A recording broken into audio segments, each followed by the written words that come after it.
A very good evening. I'm Joy Doreen Bira. I'm Eric Latif. It's Thursday, the 17th day of May 2012, on a day that the Cabinet has proposed hefty fines for reckless drivers following increased cases of road accidents. This comes on the backdrop of grisly accidents in Murang'a and Kisumu last evening, in which 14 people were killed. It goes without saying, of course, that all drivers must take caution on the roads if we are to reduce carnage on our roads. And this is our headline story tonight, where we'll also be joined by Ansoi Mwendia later on in this bulletin. And what more will you be telling us? Thank you, Eric. We will be talking about the golden hour, the first hour after trauma. In this case, after a road accident. Of course, the people who are at the scene at that time are not professionals. So what should you do if you're the first person at the scene of a crash? Eric. Well, welcome to KTN Prime. We will be telling you more about Moreno Ocampo's decision not to oppose requests to delay the Kenyan cases. But first, let's take a look at the highlights.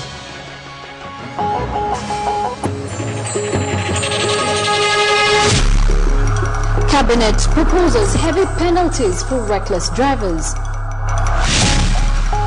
I'm not opposed to delays in Kenyan cases, says Ocampo. Hate and security as grenade attacks target social places. And still on KTN Prime, CCK repossesses illegally acquired broadcast frequencies as court revokes appointment of Director General.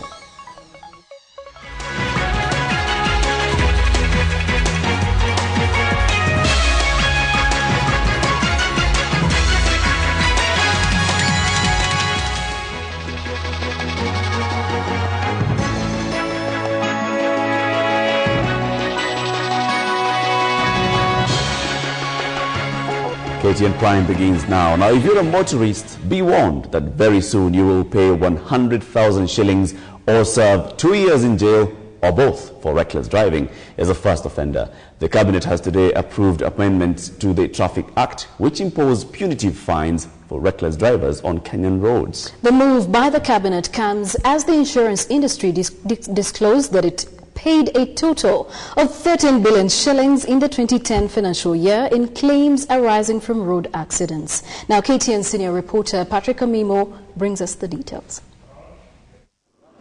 Last night alone, 26 passengers perished on the Kenyan roads, and this was the observation of the traffic commandant. It's not pleasing because of the fact that we have witnessed quite some very nasty kind of crashes on our roads. And the Cabinet was also seized of the matter. It has proposed to increase tenfold traffic offence fines. A person convicted of reckless driving for the first time will be fined 100,000 shillings or serve 2 years in jail. Alternatively, such a driver may pay fine and serve jail. Should you be found guilty of reckless driving for a second time, you will fork 300,000 shillings in fine and or serve jail for 1 year. A driver may also be disqualified from driving for a period of 2 years. These new measures by the government aim to bring back order and sanity on Kenyan roads. On average, 3,000 Kenyans die from road accidents each year, with thousands others left maimed for life. According to the traffic department, majority of the accidents can be avoided. Over 85% of our crashes in this country are attributed to human error. Vehicle is not properly maintained, or the driver simply decides to be reckless. That is a concern shared by players in the vehicle insurance industry. Most of these accidents actually are caused by careless driving, something that we can improve. The insurers say the rising cost of accident claims translates to high premium cover, which is not good for business. Insurers are urging motorists to be disciplined on the roads. For 2010, as an industry, we incurred a total of over 13 billion in claims for motor private and motor commercial, and a whole lot of this is because of accidents on the roads. The Cabinet has also proposed that PSV drivers will undergo retesting after every 2 years. PSVs have been fingered to be the most notorious contributors to road carnage. We are also praying that this will be accepted, that we have the instant fines, instead of wasting time with you taking you to court. Game lawmaker Jacoyo Mediwo has introduced a traffic amendment bill that proposes heavy penalties for traffic offenders. For instance, Jacoyo says a motorist overlapping should be fined 30,000 shillings or serve a 3-month jail term. He also proposes that driving under the influence of alcohol or drugs should attract a fine of 500,000 shillings or 10 years jail term. The penalties are going to be stiffer for violators, and that is very good. In fact, it is addressing even vehicles that are overlapping. For motorists, it's either change your driving behavior and ethics or face the full force of law. Patrick Amimo, KTN. Now, speaking of our roads, we have an update for the travelers to Narok or Kisii or such other areas. The National Highways Authority has closed the Mai Mahiu Narok Road indefinitely following big cracks caused by heavy flooding around the Mount Longonot. And now the authority says motorists must avoid the Mai Mahiu Narok Road. Now tonight on our interactive poll, we are not going to ask you a question, but instead we are going to seek your opinions and thoughts on the best ways to curb road accidents in Kenya. Once again, we're asking you, what's the best way, in your opinion, what's the best way of curbing road accidents in Kenya? Now you can send your brief comments through our SMS number, which is 8040, and we will sample some of your comments at the tail end of this live newscast. As we said earlier, we're joined now by Amsoy Mwendia, who is here to give us more on the situation on our roads. Thank you, Eric. A very sad state indeed in our country where road accidents are claiming lives by the day. Now, we're talking about the golden hour, the first hour after a crash. Of course, the first 4 minutes are the most crucial. This one determines the survival of victims of road accidents. So if you happen to be the first person at the scene of a crash, what should you do? The first thing is to stop and park your vehicle at the side of the road and make sure that you warn other drivers who may be driving along that highway because they probably do not know what is going on. And the second thing is to assess the situation before you take any action. Look around, survey the situation, and determine first how many casualties are there, what is, from your own perception, the severity of their injuries. And then after that, then you have to think about your safety.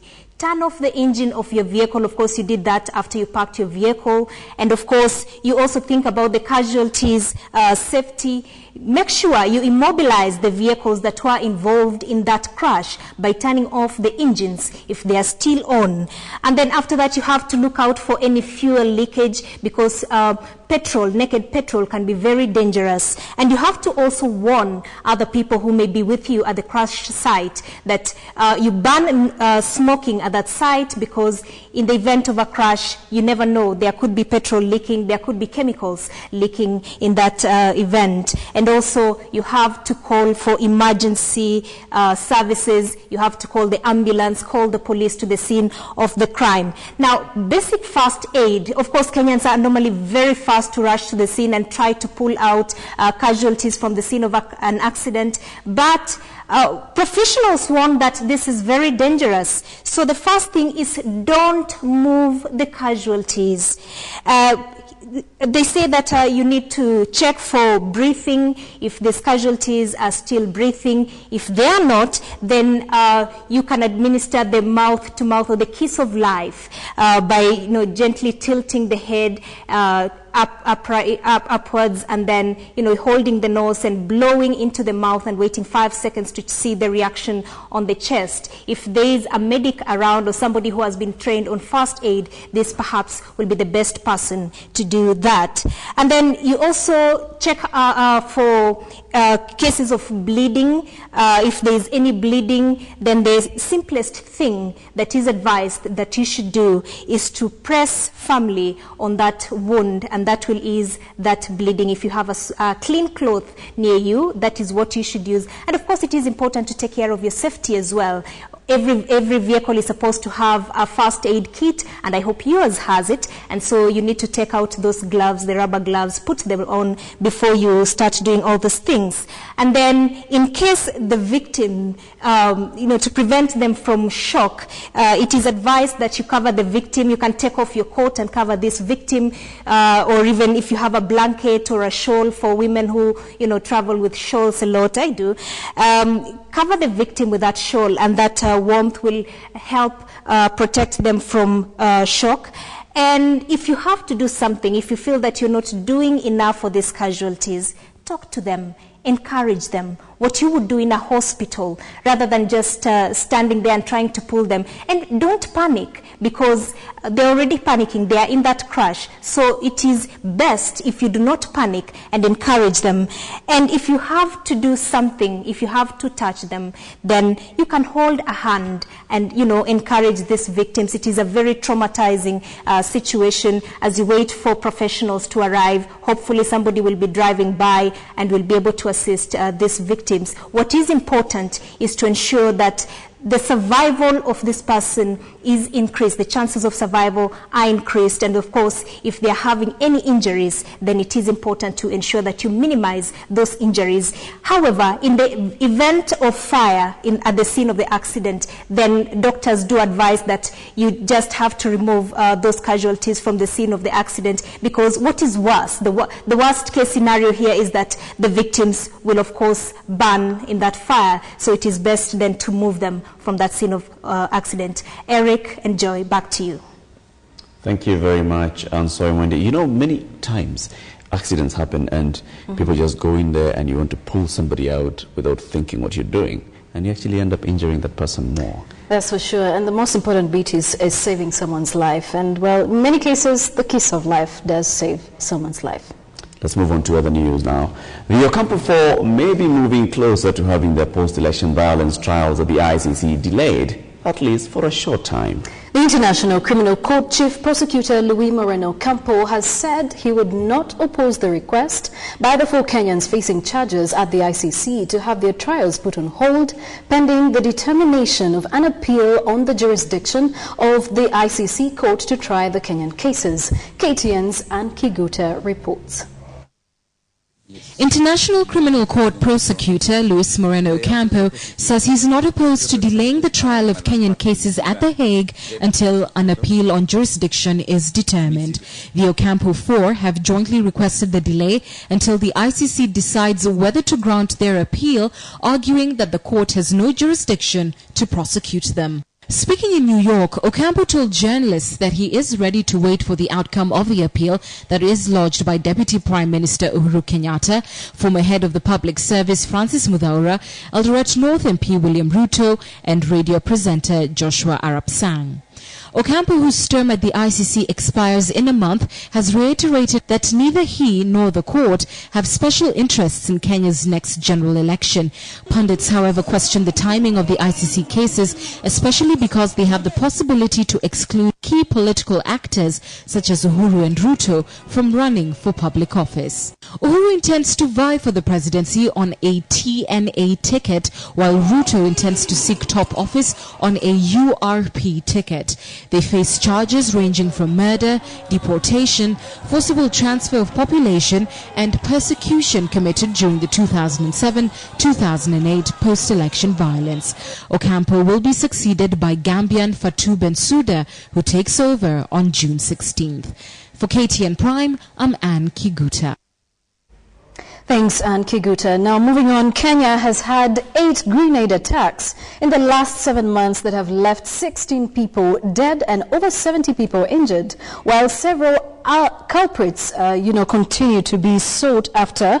There's been quite a sense of unease among Kenyans. And as KTN's Edith Kimani reports, the insecurity in the country has radically transformed the social and economic lives of Kenyans.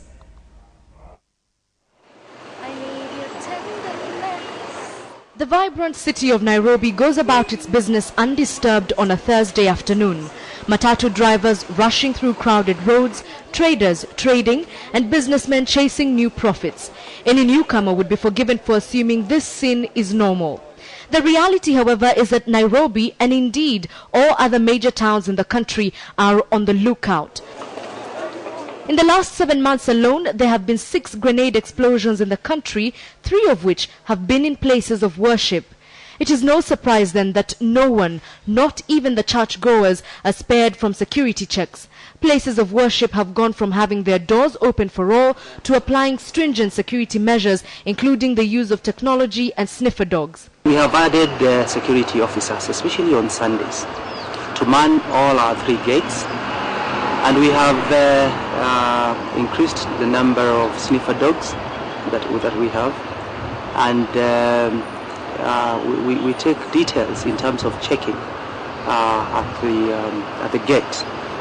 The church says this new status quo is a necessity given the frequency with which worshippers are being targeted. In fact, the National Council of Churches of Kenya, NCCK, today issued a statement asking the government to look into the frequency with which Christian gatherings are being attacked.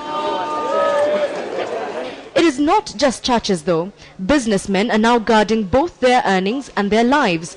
The Sunrise Casino, for example, has invested heavily in safety. Guards who have undergone training litter the entry of the building armed with top-of-the-range gadgets to secure their clients. If ladies, you tell them look like metal equipment like small guns, like powder, chemicals also. Men, we tell them to look like guns, and suspicious bags. We search these bags because they can carry something like explosive. The management of the establishment says that since the attacks began in the country, they have enlisted the help of 2 administration police officers. Travelling has also changed for Kenyans. Bus companies, such as a modern Coast Bus company, are leaving nothing to chance, conducting several safety checks both on the buses and on the passengers. Before passenger boards in the bus, he has to be checked. There's a person askari who checks that passenger. The luggages are being checked before they enter in the boot. Yeah, and in the bus, we have a camera, digital camera. But are these measures working? Is the increased presence of security guards and security equipment making Kenyans feel safer? Sometimes I feel it's more safer to me because I feel it's somehow I'm being protected, and I'm seeing the security is being taken, the security measures being taken. Yeah, security guards are there like pictures. Kila mtu go there for himself. Siko salama juu hiyo kitu inaweza lipuka anywhere. I walk around Nairobi and virtually every other establishment has security guards. It feels almost as though we're surrounded by them. But Kenyans are saying that this is the only way they feel safe. And until the Al-Shabaab can be completely eliminated, this looks like it's the only option. Edith Kimani, KTN, Nairobi. The family of a security guard gunned down during the latest grenade attack in Mombasa wants the government to help victims of such attacks. Mary Cheptere was killed on Tuesday night as she tried to stop the attackers, who then threw grenades into the restaurant that she was guarding. KTN's Asha Mwilu reports. A man trying to come to terms with the events of a tragic night that has since changed his life. He was the brother to 34-year-old Mary Cheptere, who was gunned down Tuesday night during a grenade attack at the Bella Vista Club in Mombasa. The late Mary was working the night shift as a bouncer at the renowned club when unidentified attackers shot her as she attempted to stop them before they hurled 3 grenades at the entrance. Silas Cheptere describes his late sister as a fearless woman who made it her task to take care of everyone else around her. But what concerns this family now is the fact that the government has remained relatively quiet on victims of such grenade attacks. Mary was the family's breadwinner and a single parent, and now leaves behind 3 children. We call upon the government and as well the international community to assist the victims of terrorism like Mary. Police have so far arrested 1 suspect who is under guard even as he receives medical attention at the Coast Provincial Hospital for injuries that he allegedly sustained during the grenade attack. Residents of Baringo North are living in fear after 4 people were killed by cattle raiders, with the latest incident happening yesterday morning. A disabled 86-year-old man was shot dead by the raiders who had invaded Tuluk sub-county, and 12 schools have been closed since the raids intensified in the past 1 week. Residents have now moved from their homes to safer grounds as they wait for security personnel to be deployed by the government and stop the raids. Here is KTN's Mercy Kandia with more from Baringo County. One of the camps that residents of Baringo North have migrated to for safety. By the time we reached Tuluk sub-location, 74 households had been displaced. More people were said to be on their way to the camps. They are here owing to raids that have been going on for years but have now intensified. 4 people have since been confirmed dead in the past 1 week alone. Hapa mbeleni walikuwa napeleka tu mifuko, lakini sasa wanaua watu. At Bartabo, we find an even larger group. majority having either lost livestock or a loved one. Registration of the displaced is ongoing. Many more are expected as word gets around that the raiders have been spotted downhill. Sai tuko barabara. Hakuna kitu ya kukula. Hata sai kisikia sai na usuni sana. Si tuko na tabu mingi huko chini. Musa Chelim father on Sunday, the raiders carry illegal firearms. They have to herd their livestock with the weapons available. The younger generation quick to learn from what they see on a daily basis. Schools are not in session, both students and teachers fearing for their lives. Baroyo Primary School is one of the 12 schools that has been closed since the raids intensified here in Baringo North. The raid that happened today morning happened just a few meters from the school. Learning is no longer a priority. They tell us they have left everything. What is available is shared. Askari adiyo hapa iko watatu peke yake. Hakuna askari wengine kwa hii darava yote hakuna askari isipokuwa ni tatu. Tunaomba serikali waongeze. They now want to pick up from where they left and move on, only if the government steps in and provide them with security or ends the raids. Masi Kandi reporting for KTN in the county of Baringo. Just to remind you that tonight in our interactive poll question, we're not asking you a yes or no question. Instead, we're seeking your thoughts on the best ways of curbing road accidents in Kenya. Once again, what do you think is the best way of curbing road accidents in Kenya? We'd love to know what you think. SMS us your brief comment to the number 8040. We'll give you we'll read out some of your comments at the end of this live newscast. You're watching KTN Prime, and just ahead, Finance Minister Njoro Githai mourns his son's unexplained death. Do stay with us.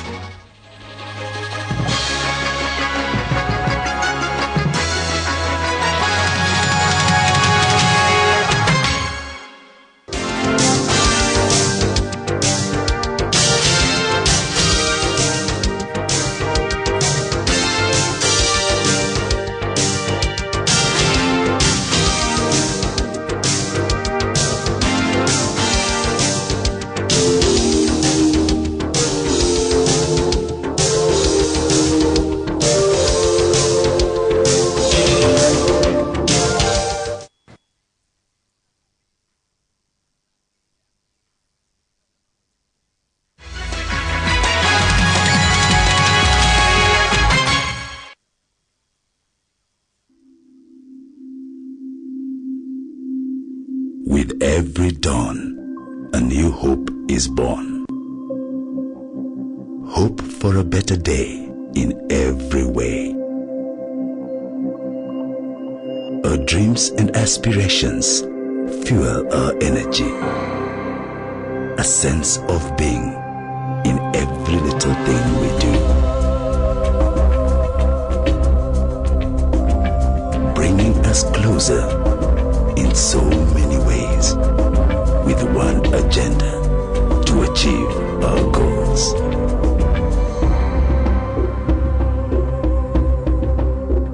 The simple things we hold dear bring happiness so near.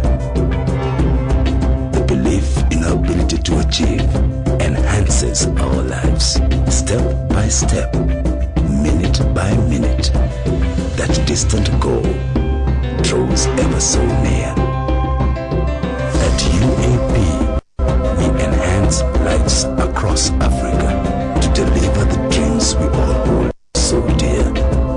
Insurance, investment management, property investment, and financial advisory. UAP, better, simple life. Kevochi Breweries Limited, leaders in quality. And now, introducing another one from the home of quality. Triple distilled Crescent Vodka, now available. The home of quality. Truly Kenyan. For 25 years, Visa has helped athletes get to the Olympic Games. Now we're going to help you get there too. When you pay with your Visa card, you stand a chance to win a return trip for two to the London 2012 Olympic Games to fuel the athletes that you stand and cheer in person. Visa, supporting athletes and the Olympic Games for 25 years. People everywhere go with Visa.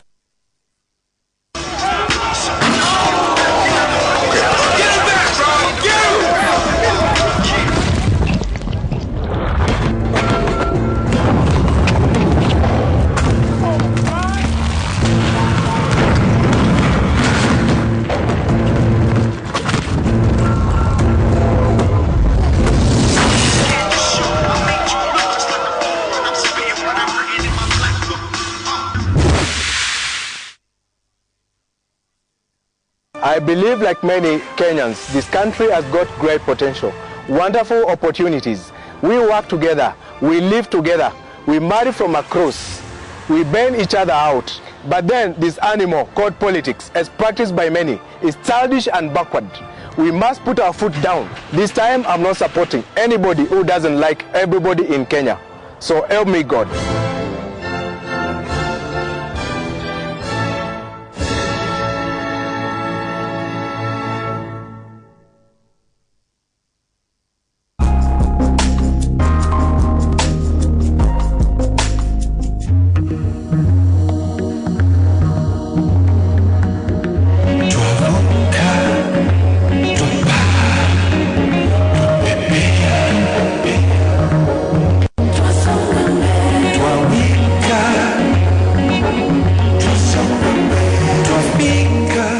Natural beer, sugar-free, truly Kenyan.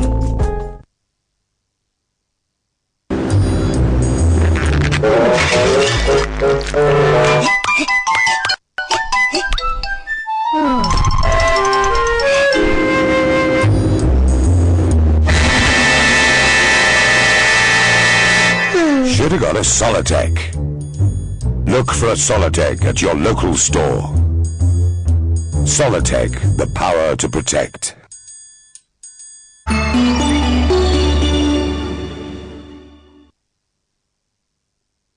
At last, an investment group account for people with big ideas. For investment groups with big ideas, now there is the Fusion Group account from Consolidated Bank.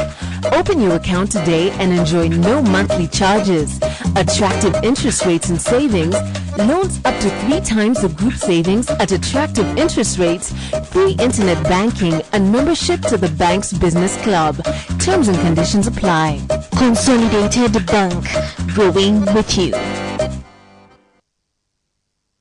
Here at Viceroy, we never stop passionately crafting our barrels and maturing our brandy the traditional way.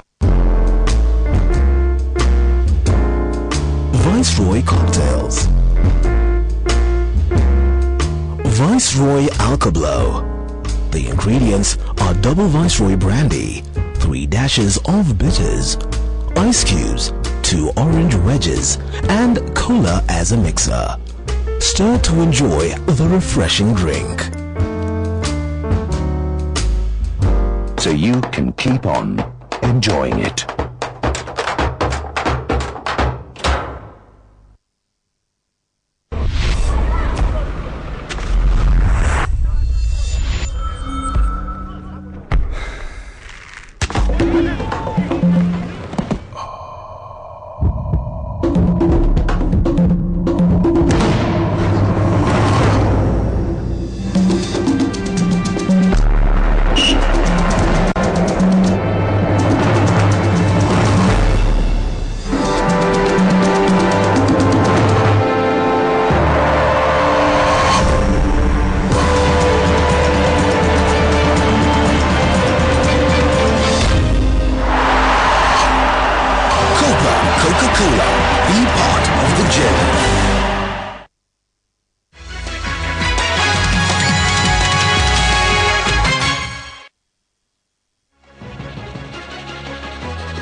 Welcome back. You're watching KTN Prime. After numerous complaints from media players on unfair utilization of radio frequencies, the Communications Commission of Kenya has finally moved to give Royal Media Services 30 days notice to surrender more than 20 frequencies that the media outlet had assigned itself without following laid-down licensing procedures, or else they'll face legal action. The directive precedes today's court revocation of the appointment of the Commission's Director General Charles Njoroge by Information Minister Samuel Pogisio. The allocation of broadcast licenses has been a thorny issue across media circles as stakeholders voiced their concerns about what they term unfair distribution of frequencies and called upon the communications regulator to crack the whip and restore a level playing field in the now very competitive broadcast sector. The Commission further revealed that illegal use of the frequencies across the country was affecting the quality of signals offered by other broadcasters as well as compromising other services that are now of national importance, like communications between security agencies. In a paid-up notice appearing on local dailies Thursday, the CCK said, "It has come to our notice that a number of frequencies are being operated without a license and therefore in contravention of the law. The current users of the resources are hereby served with a 30-day notice to surrender the frequencies." Meanwhile, High Court Judge Justice Weldon Korir has quashed a decision made by Minister of Information Samuel Pogisho appointing Engineer Charles Njoroge as Director General of Communications Commission of Kenya, CCK. This was after a lobby group, Consumer Federation of Kenya, COFEC, moved to court challenging Pogisho's appointment. The High Court judge nullified the decision, saying although he had powers to appoint Njoroge, he abused the powers by turning down the board's recommendation. The minister had, however, defended his decision, saying he had reasons for overturning the board's decision not to have Njoroge reappointed.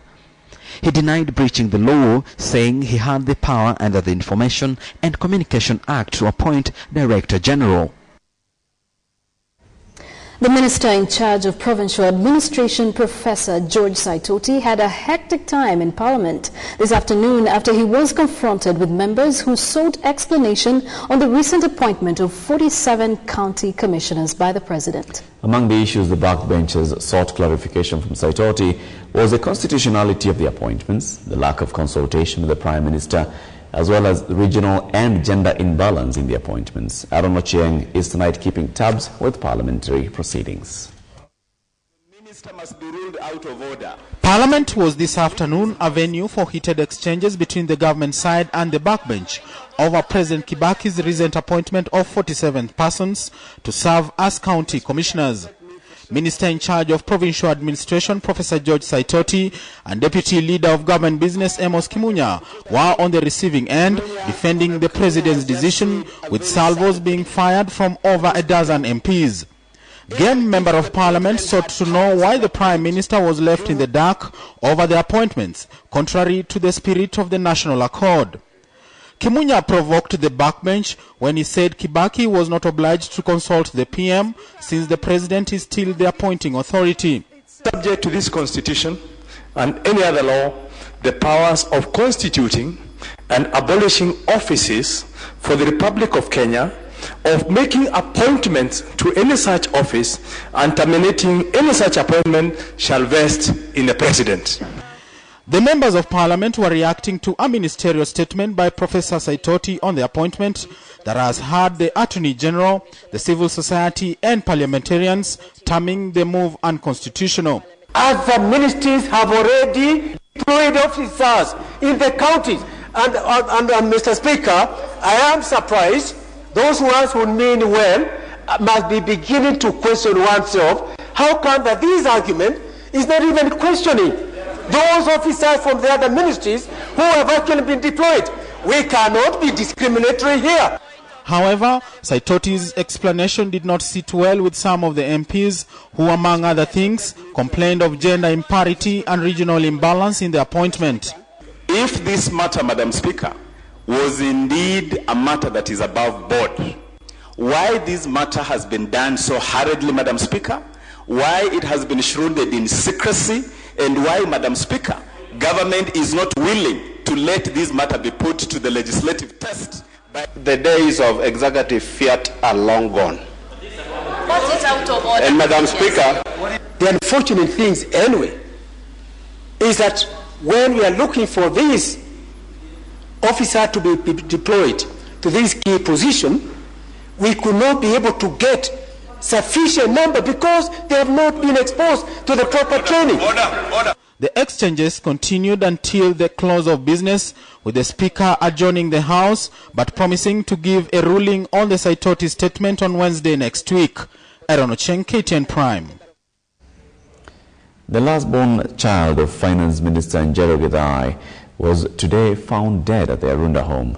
Police reports suggest that the 26-year-old Brian Karanga hanged himself in his room, only to be found dead moments later by family members. However, Njero Githai's family did not confirm these reports, saying they are awaiting post-mortem results to ascertain what exactly happened.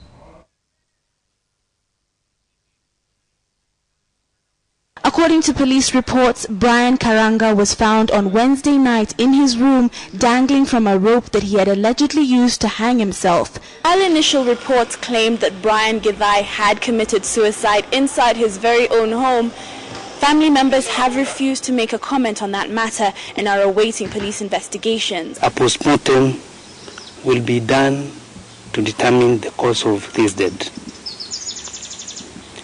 We as a family will be able to communicate other details. The news of the finance minister's son's death and the circumstances surrounding the incident has shocked both close family members and friends.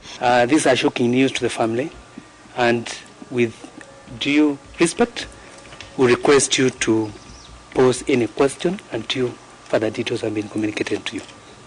26-year-old Karanga was the last born of the Githai family. At the time of his death, he was a fourth-year student at the University of Nairobi.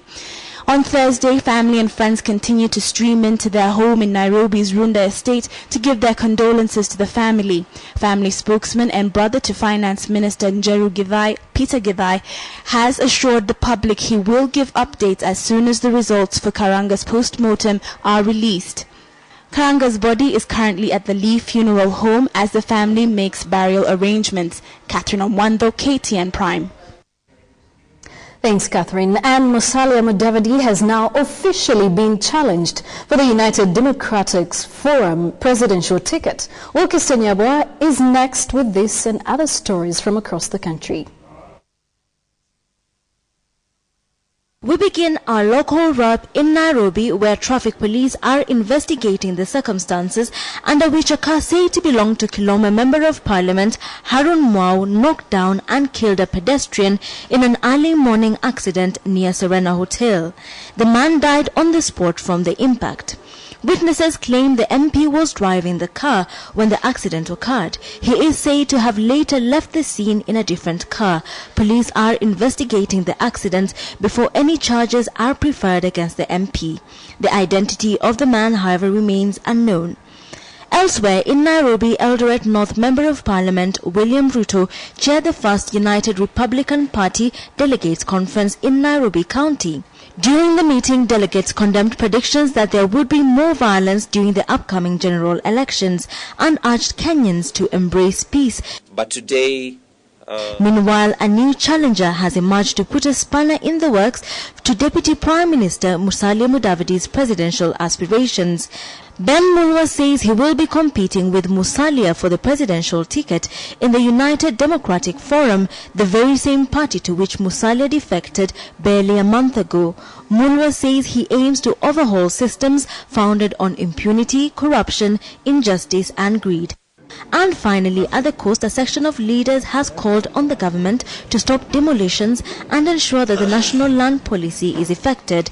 The leaders urged the government to proceed with caution, warning that the matter was sensitive and could cause tension in the region.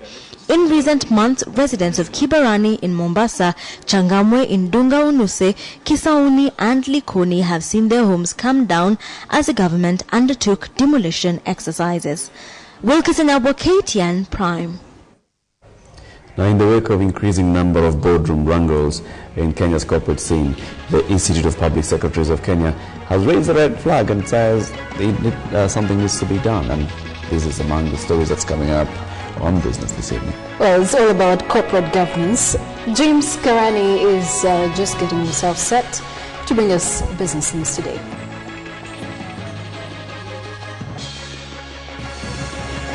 I know that we are all becoming very passionate on this matter. But for goodness sake, I would like to appeal to the honorable members not to be looking at this issue through the mirror of politics. The truth of the matter, this is a redeployment.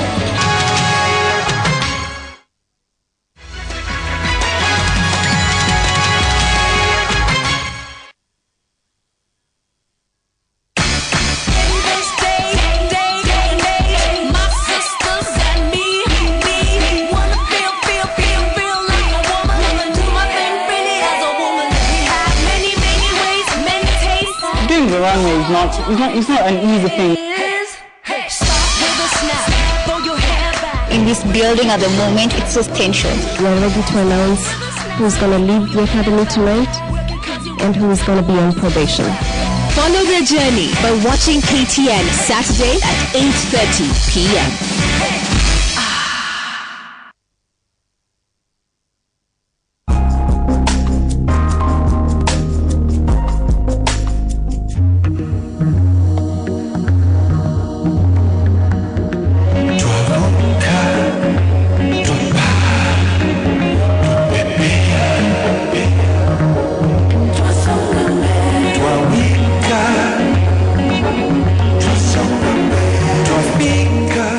Natural beer, sugar-free, truly Kenyan. Hundreds of children like Kevin and Ibrahim need heart surgery. Touch a child's heart by participating in the Matter Heart Run on the 26th of May. The run shall be flagged off at 7 a.m. in Nyayo Stadium, Nairobi, Buka Academy, Mumias, and Baraki Stadium, Mombasa. Support the kids by buying t-shirts, cups, and wristbands from all Nakumats in Nairobi and Mombasa, The Junction, Capital Center, Galitos, and Timor. You can also donate via our M-Pesa number 526-300. Talk to us for more details. The Matter Heart Run. Touch a child's heart. Here, sharks fight the tides of Victoria, and a bull can defy a pride of lions. Here, the buffalo chases an elusive cheetah. The mighty rhino is found stampeding over snow-capped mountains. 10 years in the making. A natural phenomenon unleashes supernatural abilities. The 15s come of age in the Bamburi Rugby Super Series. Live and exclusive to Super Sport.